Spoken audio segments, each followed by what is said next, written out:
आमको नवीन सरकार थिला बेले गोटे 2G रो मोबाइल देथिले जोटा वर्तमान अलिया गदारे खत होई पड़िछि। दीर्घ दिन ये दाबी आमर चली पूर्व सरकार थिले एबे नुआ सरकार आछंदी किंतु आम दाबी पूरण होबार किछि नागंध धरुनी। एई सरकार जेतेबेले आसिले तेबेले मैनिफेस्टो रे कहिथिले जे हेल्पर मानकर 3000 वर्कर मानकर 2000 बढ़ेबे तापर आलोचना माध्यम से ताको परिवर्तन करथिले किंतु आसिक सरकार आसीबा 2 वर्ष हे गला ए पर्यंत आमर से दाबी पूरण हैला नाही। आम एठिकी मुख्यतः आसीचु आमको सरकारी मान्यता दिया जाऊ जे पर्यंत सरकारी मान्यता न देइचंती आमको वर्कर मानक 18000 हेल्पर मानक 9000 टका दरमा दिया जाऊ। आम जो रिटायर करुचु आम भितर आपण मैंने देखले विश्वास करेंगे अंगनवाड़ी कर्मी किसी जाकर क्या घर बासन मार्चन तो कौटी रास्ता कड़े भिक मागुंट तो आमको रिटायरमेंट है आमको रिटायरमेंट बेनिफिट लक्ष टका दौरान बर्तमान आमको मिनिमम से 10 लाख दिंतु हेल्पर मान 5 लाख दिंतु आमर जो रिटायर्ड है वर्ष को वर्ष 5000 लेखे पेंशन दिंतु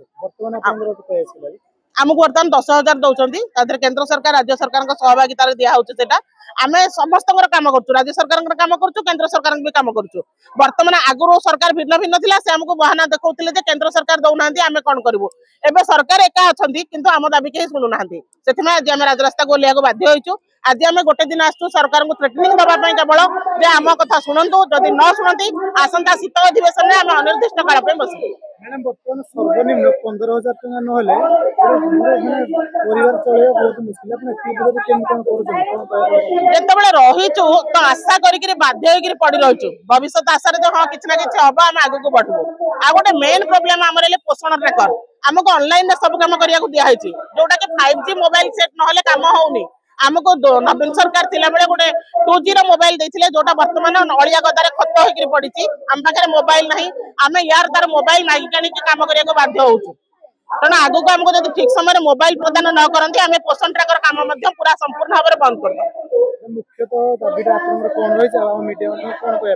आम मीडिया माध्यम सरकार को यह कहना चाहूँ कि आपण जो आम अधिका किसी मागुनु आपण जो मैनिफेस्टो आमको देते तुरंत पूरण करूँ